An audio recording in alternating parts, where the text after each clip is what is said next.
Bulughul Maram karya Imam Al-Hafidz Ibn Hajar rahimahullahu taala. Kita masih di pembahasan kitab shalah, bab dorongan dan anjuran untuk khusyuk di dalam salat. Kita akan membaca hadis 236 yang merupakan kelanjutan dari hadis-hadis yang belum sebutkan di bab ini, bab khusyuk. Kata beliau rahimahullah, wa an Anas radhiyallahu taala anhu qala Rasulullah sallallahu alaihi wa alihi wasallam, idza kana ahadukum fis salati fa innahu yunaji rabbah fala yabzuqanna baina yadayhi wala an yaminihi walakin an shimalihi tahta qadamihi, muttafaqun alaih. Wa fi riwayatin au tahta qadamihi.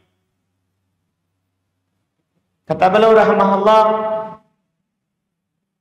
dari Anas bin Malik radhiyallahu taala anhu, beliau berkata, Rasulullah sallallahu alaihi wasallam bersabda, idza kana ahadukum fis shalah, apabila salah seorang dari kalian sedang berada di dalam salat, dia sudah bertakbir takbiratul ihram, fa innahu yunaji rabbah, maka sesungguhnya dia sedang berbisik-bisik dengan Rabb-nya, sedang berbicara hal yang rahasia dengan Rabb-nya. Fala yabzuqanna baina yadayhi, maka tidak boleh dia meludah di depannya, tidak boleh meludah ke depan. Wala an yamini, tidak boleh ke kanan juga. Walakin an shimali, akan tetapi ini kalau memang harus meludah, maka ke kirinya, tahta qadamihi, di bawah kakinya. Dalam riwayat, ini riwayat Bukhari Muslim, dalam riwayat, yaitu riwayat Imam Al-Bukhari, atau di bawah kakinya. Berarti sekarang yang dikecualikan dua, boleh ke kiri atau di bawah kaki. Hadis ini beliau rahimahullahu taala bawakan di bab al-hadd 'ala al-khusyuk bis shalah, bab anjuran untuk khusyuk di dalam salat. Karena ketika kita sibuk dengan meludah dalam salat, maka itu akan membuat khusyuk kita terganggu dalam salat, akan membuat kita terlalaikan dengan salat kita dengan meludah. Itu tujuan yang belum bawakan. Terus faedah yang lain, hadis ini sekaligus menunjukkan haramnya meludah ke arah kiblat atau ke kanan dalam salat. Karena Nabi SAW melarang, fala yabzuqanna baina yadayhi, tidak boleh dia meludah di depannya ke arah kiblat. Tidak boleh dia meludah ke arah kiblat. Dan tidak boleh ke kanan. Tidak boleh ke kanan. Alasannya kenapa kita tidak boleh meludah di depan? Karena disebutkan dalam hadis yang lain bahwa Allah Subhanahu wa taala ketika kita salat, ya, ada di hadapan kita, melihat kita. melihat kita. Dan juga demikian pula yang sebelah kanan. Disebutkan bahwa di sebelah kanan ada yang mencatat amalan kebaikan kita. Ada yang mencatat amalan kebaikan kita. Maka ini diharumkan. Dan ini lafadznya, lafadz idza kana ahadukum fis shalah, apabila salah seorang dari kalian dalam salat. Ini kata para ulama menunjukkan bahwa yang diharumkan ini adalah di dalam masjid ketika kita sholat. Adapun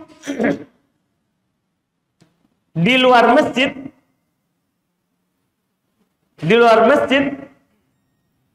maka disebutkan hal oleh para ulama itu tidak masuk dalam bab yang dilarang. Dalam bab yang dilarang. Kata Imam Al-Hafidz Ibnu Hajar rahimahullah yang punya ini kitab Bulughul Maram, ketika belum menjelaskan hadits ini di dalam Syarah Sahih Bukhari, kitab Fathul Bari, wa hadha ta'lilu yadullu ala anna al-buzaq fil qiblati haramun. Hadits ini menunjukkan bahwa meludah ke arah kiblat itu haram. Bahkan beliau katakan sawa'un kana fil masjidi amla, sama saja di masjid atau tidak. Ini beliau umumkan. Kalau Al-Hafidz Ibnu Hajar, walaupun haditsnya adalah disebutkan fis shalah, haditsnya di dalam salat. Nah, beliau katakan sama saja apakah di masjid atau tidak. La siyama minal musolli, lebih-lebih lagi kalau itu dari orang yang sedang sholat. Jadi beliau umumkan di sini, kita dilarang meludah ke arah kiblat. Apakah kita dalam sholat itu tentunya lebih, atau kita di luar sholat, atau kita di luar sholat. Ini yang dikatakan oleh Imam Al-Hafidz Ibnu Hajar. Cuman para ulama lain lagi, mereka ada yang menegaskan di sini yang diinginkan adalah makruh. Bukan haram tahrim, tapi haram makruh. Hanya saja tidak ada dalil yang memalingkan dari haram, makna haram ke makruh. Sehingga yang paling hati-hatinya kita beramal dengan zahir hadis ini adalah lebih aman, bahwa kita tidak meludah ke arah kiblat. Apalagi telah datang dalam hadis diriwayatkan oleh Ibnu Khuzaimah, Ibnu Hibban dan selainnya, Nabi SAW bersabda, man tafala tujahal kiblah ja'a yaumal qiyamati wa tabluhu baina ainaihi. Siapa yang meludah ke arah kiblat, umum lafaz, siapa yang meludah ke arah kiblat, maka akan datang pada hari kiamat ludahnya itu di matanya. Ludahnya itu di matanya, artinya di mukanya. Ini di sini tidak ada disebutkan saat sholat. Nabi umumkan langsung. Man tafala tujahal kiblah, siapa yang meludah ke arah kiblat, ja'a yaumal qiyamati wa tabluhu baina aini, maka akan datang nanti di hari kiamat ludahnya di mukanya. Ini tentunya kehinaan. Dan dengan lafaz hadis ini kita hendaklah hati-hati. Bahkan dalam riwayat Imam Abu Daud, demikian pula Imam Ahmad, ya, Nabi SAW pernah dinukil bahwa ada seorang yang mengimami kaum, dia meludah ke arah kiblat. Tatkala hal itu sampai kepada Rasulullah SAW, Rasulullah berkata, innaka adaita Allah wa rasulah. Kamu telah menyakiti Allah dan Rasulnya. Kamu telah menyakiti Allah dan Rasulnya. Ini menunjukkan tadi dalam sholat lebih. Itu bukan hanya sekedar membuat sholat kita terganggu dari kekhusyuan. Bahkan dalam sholat Nabi katakan, kamu telah menyakiti Allah dan Rasulnya. Kamu telah menyakiti Allah Subhanahu wa ta'ala dan Rasulnya.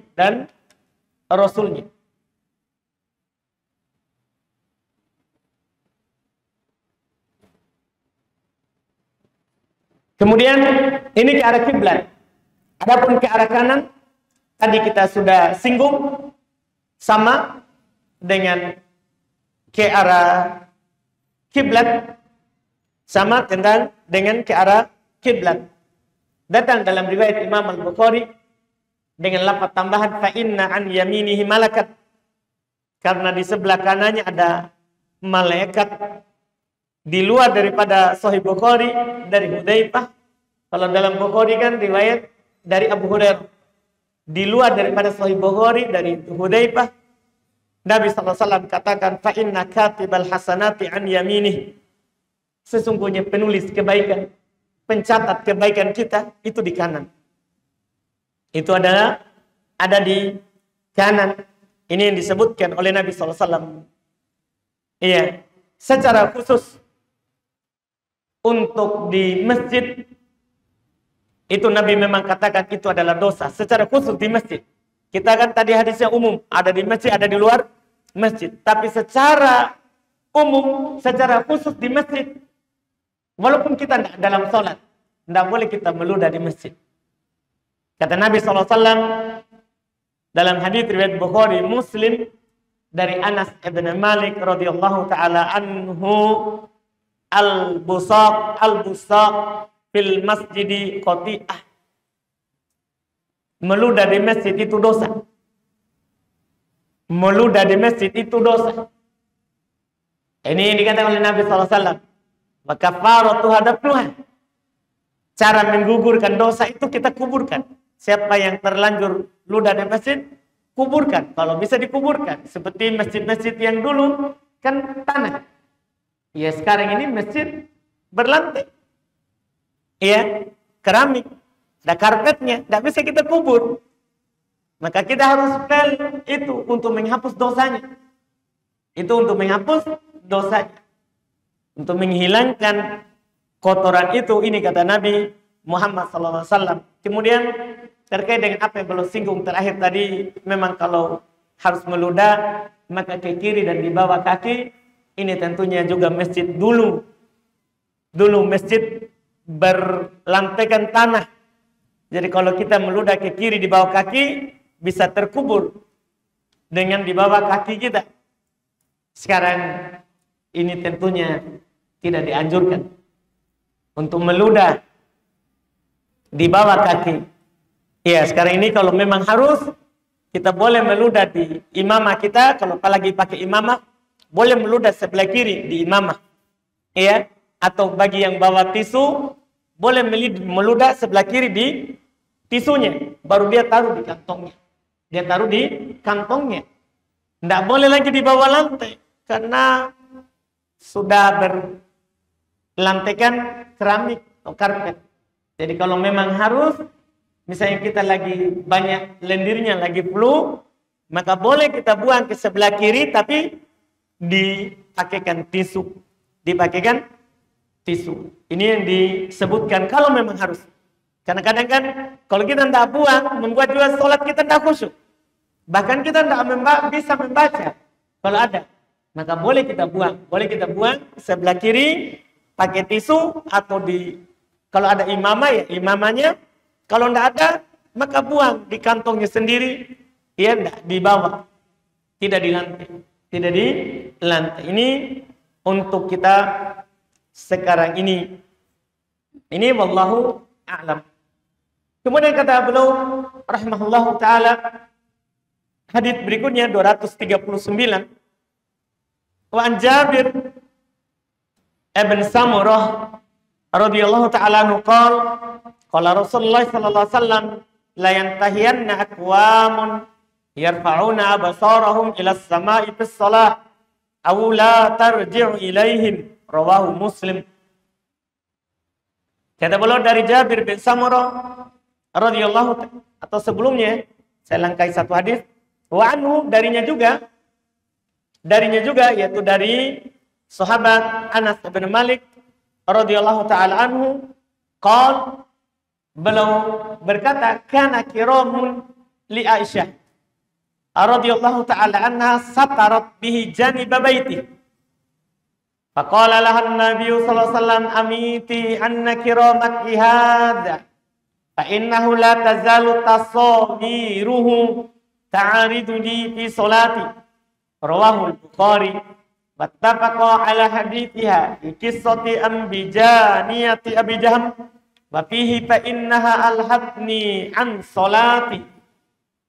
Ini kata beliau terkait dengan garis atau gambar atau ukiran di dalam sholat, apa yang harus dilakukan. Kata beliau dari Anas, beliau berkata adalah kiramun di Aisyah. Aisyah memiliki kiram. Kalau kita sekarang, kiram ini dia adalah kain yang dipakai untuk menutup jendela atau pintu. Seperti itu. Kita katakan sekarang apa? Gorden. Gitu ya? Iya. Satarat bi janiba baitihi. Dia menutup sisi rumahnya. Maka faqala laha Nabi sallallahu alaihi wasallam, Nabi berkata kepadanya, amiti anna, singkirkan dari kami kiramaki hada, gordenmu ini. Fa innahu la tazalu tasawiruhu, karena sesungguhnya terus menerus ukirannya, gambar motif yang ada di dalamnya, ta'ridu li fi sholati, mengganggu saya dalam sholatku. Diriwayatkan oleh Imam Al-Bukhari. Dan sepakat juga atas haditsnya Aisyah terkait dengan kisahnya ambijanianya Abu Jahm. Dia berkata, Nabi SAW katakan, fa innaha alhatni an sholati, sesungguhnya dia melalaikanku dari sholat. Hadits ini tentunya di bab khusyuk, anjuran bagi kita untuk khusyuk di dalam sholat. Sekaligus anjuran juga untuk menyingkirkan hal-hal yang membuat kita tidak khusyuk di dalam sholat. Seperti yang dilakukan oleh Nabi Sallallahu Alaihi Wasallam. Seperti yang dilakukan oleh Nabi Sallallahu Alaihi Wasallam. Dan itu tidak membatalkan sholat. Karena Nabi tidak mengulang sholatnya. Nabi cuma katakan, singkirkan ini, ganti.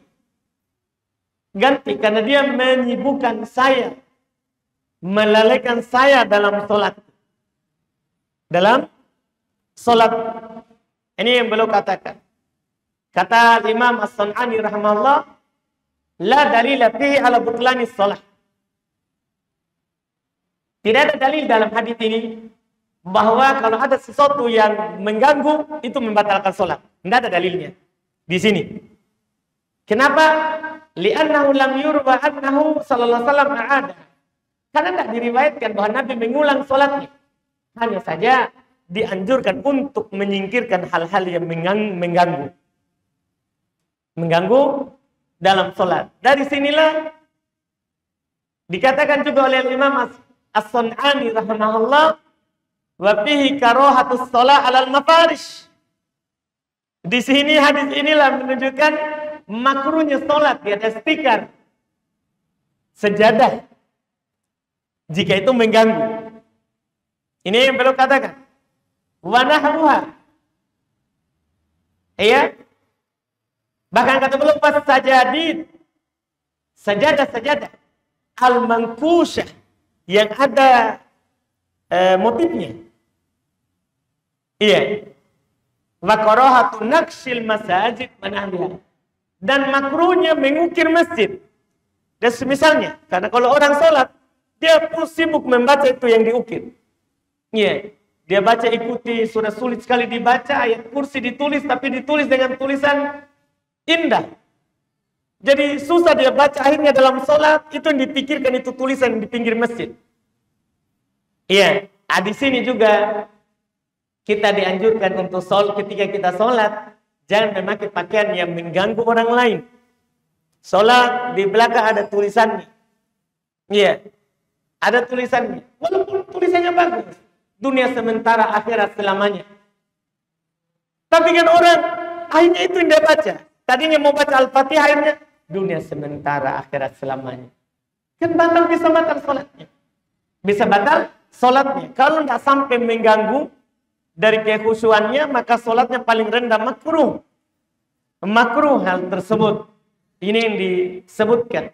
Ini bahkan kalau berkata lagi di tempat lain, yaitu Al-Imam As-Sun'ani rahimahullah ta'ala, ketika mensyarah hadis ini, wabil hadithi dalalatun ala karahati ma yashkul anis sholah minan nukush wa nahwiha mimma yushgilul qalba wa fihi mubadaratuhu sallallahu alaihi wasallam ila siyanati shalah amma yulhi. Kata Imam As-Sun'ani rahimahullah, dalam hadis ini terdapat dalil makruhnya semua yang menyibukkan kita dari salat, berupa an-nukush, ukiran-ukiran atau motif-motif yang dibuat dan semisalnya yang bisa menyibukkan hati. Yang bisa menyibukkan hati. Dan di sini pula terdapat dalil segeranya Nabi SAW untuk menjaga solat dari apa yang melalaikannya. Lihat, Nabi tidak menanti. Setelah solat langsung beliau katakan, singkirkan ini mengganggu saya dalam solat. Singkirkan ini mengganggu saya di dalam solat. Ini Nabi Sallallahu Alaihi Wasallam. Iya. Kemudian berikutnya tadi kita sudah baca hadisnya dari Jabir bin Samurah radhiyallahu taala anhu, beliau berkata, Rasulullah sallallahu alaihi wasallam bersabda, hendaklah orang-orang berhenti dari mengangkat pandangan mereka ke langit, memandang ke atas. Hendaklah mereka berhenti atau tidak akan kembali pandangan mereka kepadanya. Artinya atau mereka buta. Hadis ini yang beliau bawakan di bab khusyuk, tentunya ya menunjukkan tidak bolehnya kalau kita sholat untuk memandang ke atas. Untuk memandang ke atas. Disebutkan oleh Al-Imam Asy-Syaukani rahimahullah, beliau berkata, wadzahiru anna raf'al basar ila as-sama' ala shalah haram. Nampak dari hadis ini memandang ke atas ketika salat haram. Memandang ke atas ketika salat haram. Kenapa? Dari sisi mana haram? Li'anna al-uqubata bil 'ama la takunu illa an muharram. Karena diancam dengan hukuman akan buta. Ini tidak akan mungkin kecuali dari perkara yang haram. Kalau seandainya makruh, tidak mungkin diancam akan buta orang yang seperti itu. Ini yang beliau katakan. Ini juga yang disebutkan oleh Al-Imam Al-Hafidz Ibnu Hajar sendiri. Pemilik buku ini, beliau bermadhab Syafi'iyah. Beliau berkata, wa ala hadza fal fi'lul madhkur haram. Di atas dasar ini, perbuatan yang disebutkan adalah haram. Perbuatan yang disebutkan itu mengangkat pandangan ke atas, memandang ke atas, itu adalah haram. Itu adalah haram. Ini yang disebutkan oleh Al-Imam Al-Hafidh Ibn Hajar, juga tadi Al-Imam Asy-Syaukani, bahkan Al-Imam As-Sun'ani belum berkata wan nahyu yufidu tahrimi. Iya, larangan di sini yufidu tahrimah, memberikan faedah pengharumannya. Haram kita memandang ke atas saat sholat. Ini juga yang ditegaskan oleh Asy-Syaikh Ibnu Utsaimin di dalam kitab beliau Syarhul Mumti. Dalam kitab beliau Syarhul Mumti, kita tidak boleh memandang ke atas dalam sholat. Kita kalau begitu pandang ke mana? Di mana kita harus melihat? Di dalam sholat. Di mana kita harus melihat di dalam sholat? Data beberapa keterangan dalam hal ini yang dinukil dari Nabi SAW terkait dengan arah pandangan di dalam sholat ketika kita berdiri. Ada hadits Abu Hurairah, riwayat Imam Al-Hakim dan Al-Baihaqi. Beliau berkata, anna Nabi SAW kana idza shalla rafa'a ra'sahu ila sama'. Adalah Nabi SAW sebelumnya apabila beliau sholat, beliau memandang ke langit. Taduru ainahu yamduru hahuna wa hahuna. Beliau menengok ke sini, ke sana dan kemari. Ke langit atas. Hatta nazzala alaihi, sampai Allah Subhanahu wa taala turunkan kepada beliau ayat, qad aflahal mu'minun alladzina hum fi salatihim khashi'un. Telah beruntung orang-orang yang beriman yang mereka khusyuk di dalam salat mereka. Fato'a ra'sahu, maka Nabi menundukkan kepalanya. Nabi menundukkan kepalanya. Wa nakasa bil ard, baru tundukkan ke bawah, ke tempat sujud. Akan tetapi hadis ini bukan dari Nabi SAW, juga bukan dari Abu Hurairah. Ini mursal dari Ibnu Sirin. Ini ucapan tabi'in. Ini ucapan dari tabi'in. Dhaif, tidak sah dari Nabi kita Muhammad sallallahu alaihi wasallam. Yang mengatakannya mursal, ini Al-Imam Al-Baihaqi sendiri yang meriwayatkan itu perkataan.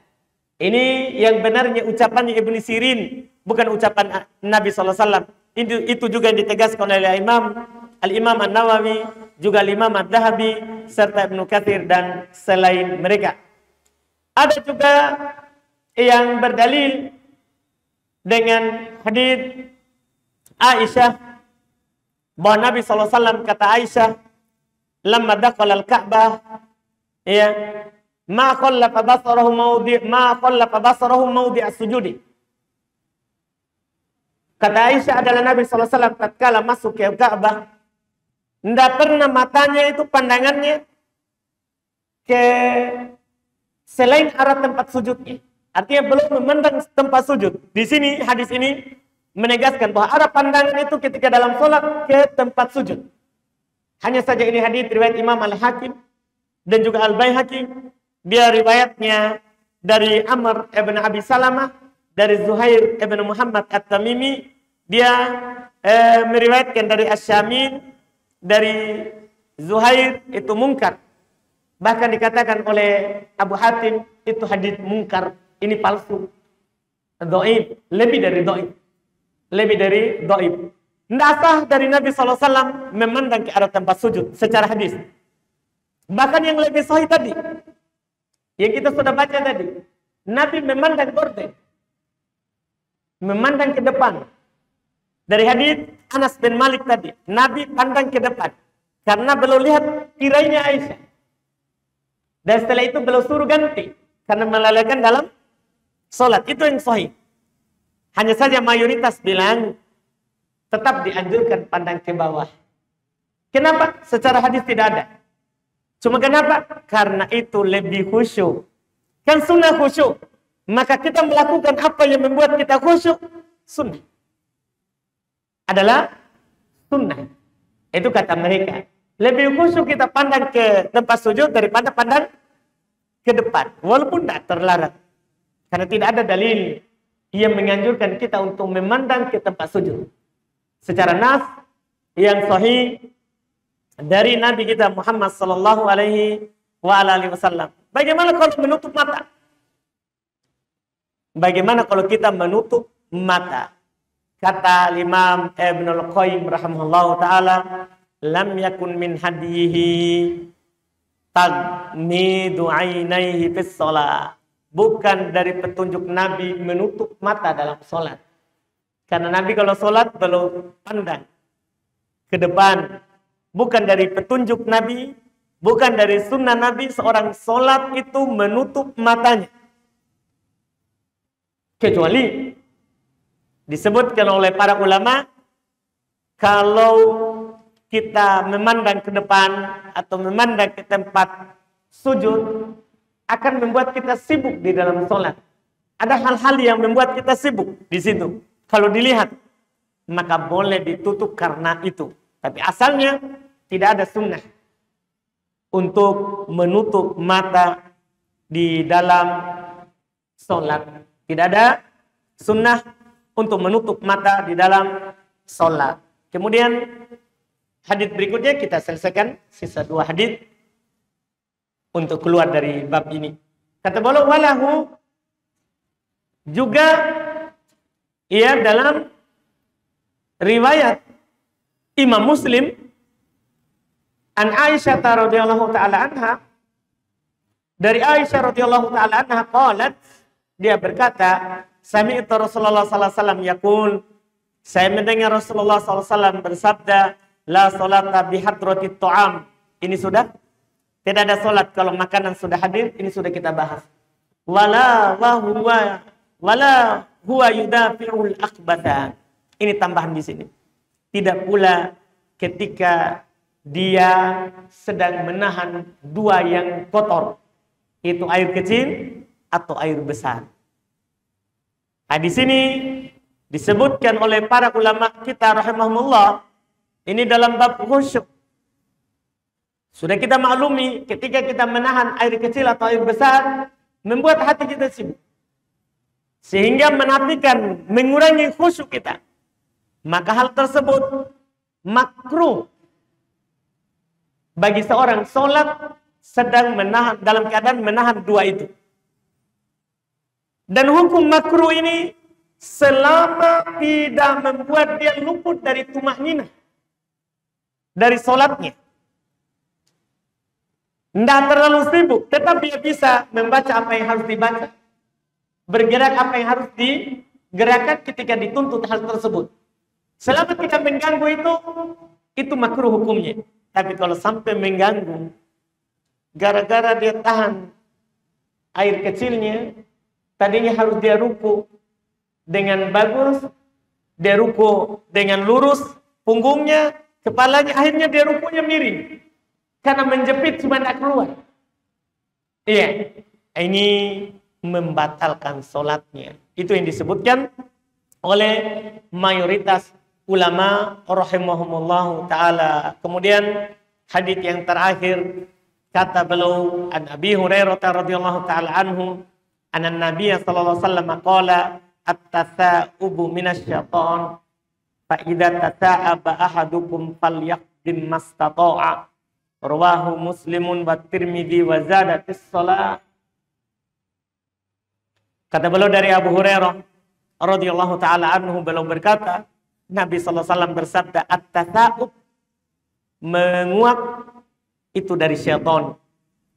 Apabila salah seorang dari kalian menguap itu, maka hendaklah dia menahan semampunya. Dia menahan dulu semampunya. Ini menahan semampunya. Dalam ini riwayat Muslim, dalam riwayat Imam Tirmidzi ada tambahannya dalam sholat. Apabila datang kita mau menguap dalam sholat, tahan semampunya. Kenapa? Nabi sebutkan alasannya. Itu dari syaitan. Itu dari syaitan. Dan disebutkan di dalam riwayat lain, Nabi sebutkan bagaimana cara menahannya. Kata Nabi, idza tata'aba ahadukum falyadhu yadahu ala fihi. Apabila salah seorang dari kalian menguap, bahwa hendaklah dia letakkan tangannya di mulutnya. Itu cara menahannya. Dia letakkan tangannya di mulutnya. Kenapa? Nabi sebutkan, fa inna syaitan yadkhulu. Syaitan akan masuk. Ketika kita membuka mulut, syaitan masuk. Maka kalau kita lakukan itu, datang hal itu kepada kita, sunnah untuk menahannya semampunya. Dan kalau memang tidak mampu ditahan untuk menutup mulut dengan kekuatan kita di mulut, maka sunnah pakai tangan. Karena syaitan akan masuk dan jangan sampai keluar suara ketika kita melakukan itu. Karena syaitan bukan hanya masuk, tapi akan tertawa. Bahagia dengan itu. Dalam hadis riwayat Imam Muslim dari Abu Hurairah, fa inna ahadukum idza qala dhahika syaitan. Sesungguhnya salah seorang dari kalian kalau sampai keluar suara, syaitan akan tertawa. Jadi bukan hanya masuk, tapi tertawa. Maka di sini sunnah dan sangat dianjurkan untuk kita di dalam sholat, juga di luar sholat. Nah, ini masuk dalam bab adab di luar sholat. Kita menahan hal tersebut. Kalau tidak mampu dengan mulut kita, maka kita pakai tangan kita. Dan jangan sampai keluar suara. Jangan sampai keluar suara. Karena syaitan akan tertawa. Karena syaitan akan tertawa. Dan ini penutup hadis yang belum sebutkan dalam bab khusyuk. Karena melakukan hal-hal yang seperti ini menafikan khusyuk. Kita sudah bosan dalam sholat. Ya, kita sudah bosan dalam sholat. Malas. Sehingga itu muncul. Iya, ini yang belum bawakan beberapa hadis. Dan berikutnya insya Allah kita akan masuk di bab al-masajid. Bab terkait dengan masjid, tempat kita sholat. Tempat kita sholat. Kita cukupkan bacaan hadisnya. Kalau ada pertanyaan, silakan.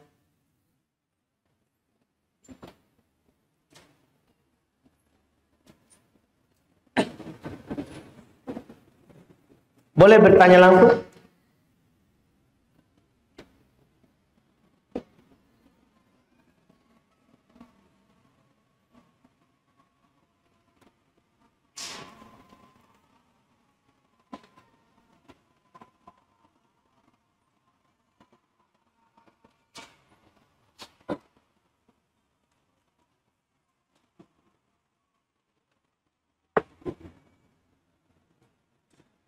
Apakah boleh membeli emas di Pegadaian? Kalau dia jual, boleh. Tidak ada larangan yang membeli emas di Pegadaian. Yang dilarangkan adalah menggadaikan emas. Kalau membeli barang jualan Pegadaian, boleh.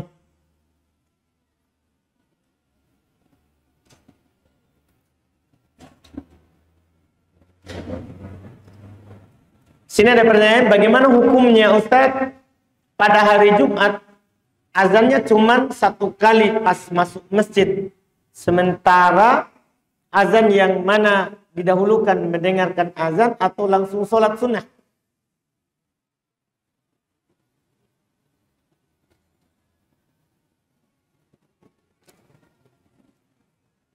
Bagaimana hukumnya Ustaz pada hari Jumat azannya cuma 1 kali pas masuk masjid, sementara azan yang mana didahulukan?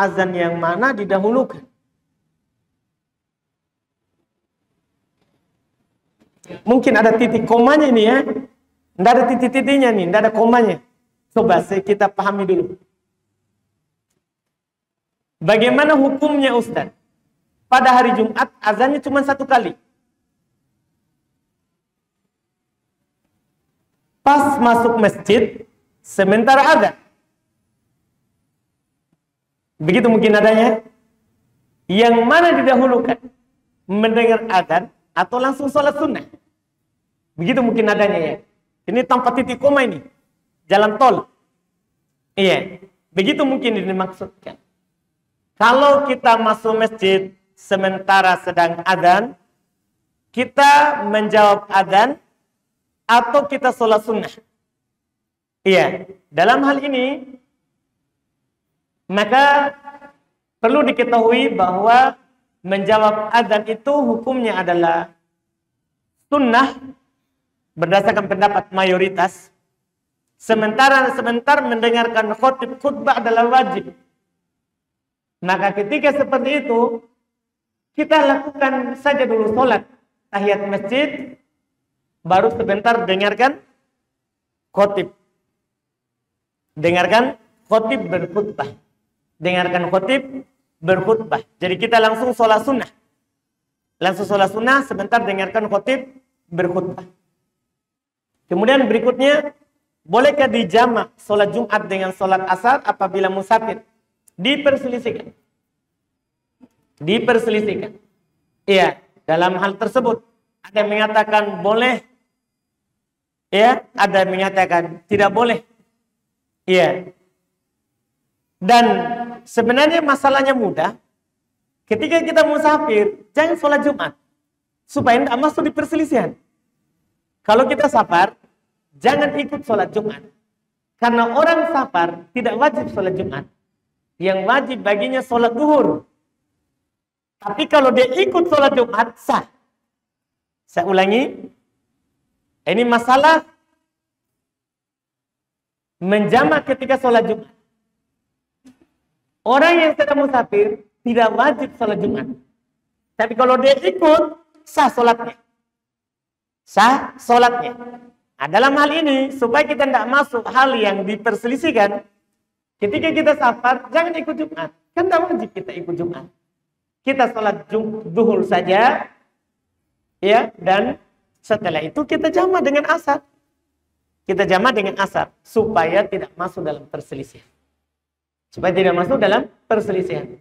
Walaupun pendapat yang lebih kuat dalam hal ini, kalau memang dia jamak antara Jumat dan asar, ketika sudah masuk waktu zuhur, baru dilakukan sholat Jumat, maka dibolehkan oleh sebagian ulama, karena katanya sholat Jumat itu kan pengganti dari sholat zuhur. Sehingga kalau zuhur boleh, maka Jumat juga boleh.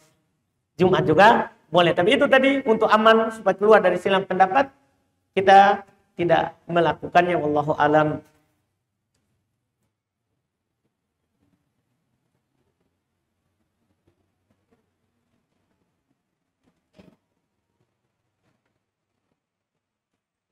Tadi Ustadz katakan bahwa ketika kita sholat, Allah berada di hadapan kita. Lantas, bagaimana akidah salaf adalah bahwa Allah di atas arsy? Tidak ada yang menafikan. Tidak saling bertentangan. Allah di atas, tapi Allah melihat kita. Allah melihat kita, Allah mendengar kita. Allah melihat kita, Allah mendengar kita. Iya, tidak ada. Kan ada ayatnya, bahwa ma'akum aina ma kuntum. Dia bersama kalian dimanapun kalian berada. Dimanapun kalian berada. Bukan berarti Allah berada di mana-mana. Bukan. Allah tetap di atas arsy. Tapi Allah bersama kita karena Allah melihat semua yang kita lakukan. Allah mendengar semua yang kita ucapkan. Semuanya seperti itu. Bersama itu tidak harus menyatu. Jangan pahami seperti itu.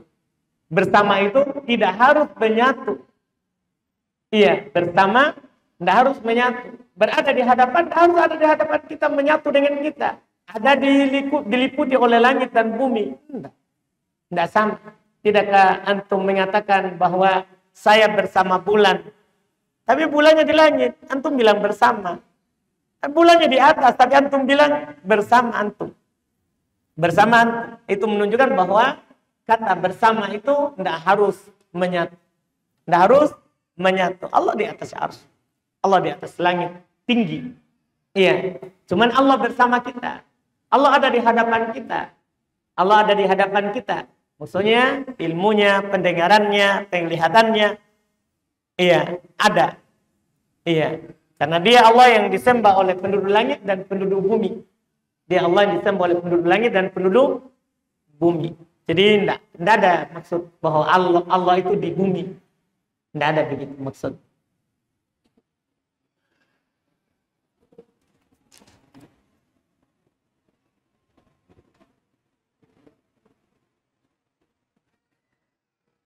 Apakah termasuk dolim jika sebelum makan saya memfoto makanan saya, lalu fotonya saya share ke grup WA, di mana makan tersebut hanya untuk dinikmati sendiri saja?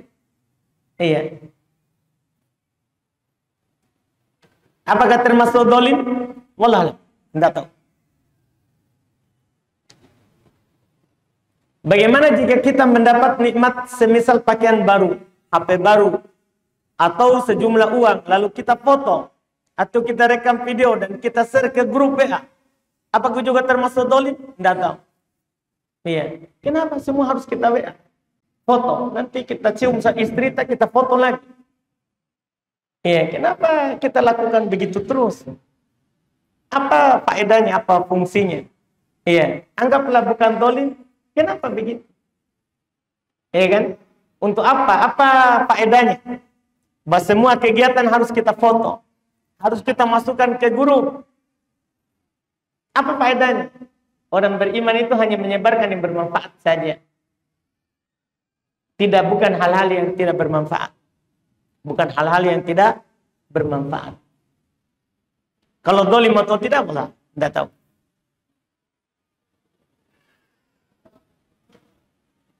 Silakan.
Orang apa, Bang?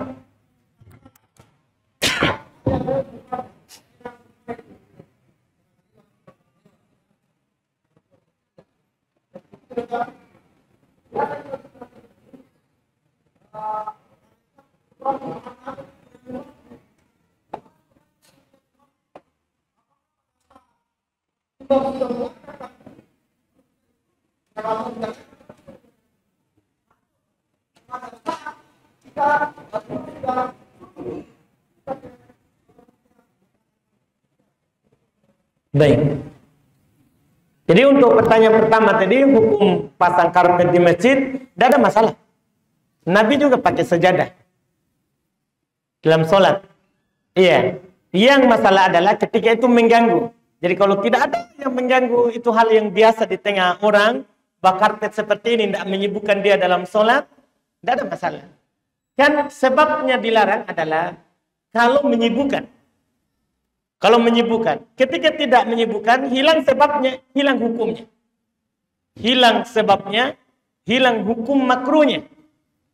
Seperti itu, Pak. Terkait dengan sejadah, karpet, semua seperti itu. Ketika tidak mengganggu, tidak menyibukkan dalam sholat, boleh. Tapi ketika menyibukkan, mengganggu dalam sholat, tidak boleh. Kita singkirkan. Karena hukumnya itu ada kata makruh tadi, ada kata haram tadi bahkan, itu kalau mengganggu dalam sholat, melalaikan sholat. Kemudian pertanyaan Bapak yang kedua terkait dengan orang yang lewat di depan, itu sudah kita bahas sebelumnya di pembahasan sutra pembatas orang sholat, bahwa kalau ada yang lewat antara kita dan sutra, sunnah kita menahannya. Bahkan kalau dia tetap berusaha lewat, kita disunahkan untuk menahan dengan keras. Dan bagi yang lewat, dia berdiri selama 40 lebih baik daripada dia lewat. Antara orang sholat dan sutronya. Boleh dia lewat setelah sutronya. Boleh dia lewat setelah sutranya yang pembatas orang itu. Boleh di belakangnya. Kemudian kalau dia lewat, kita juga sudah katakan itu tidak membatalkan sholatnya. Hanya saja dia salah. Dia berdosa. Itu yang lewat. Itu yang lewat. Dan tidak membatalkan sholat kita. Tidak membatalkan sholat kita. Ini sudah kita bahas Pak sebelumnya di pembahasan sutra. Pembatas sholat. Pembatas sholat. Kemudian pertanyaan tadi yang terakhir terkait dengan apa?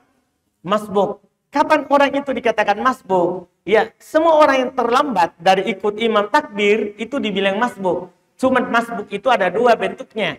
Ada masbuk yang harus menambah, ada masbuk yang tidak perlu menambah.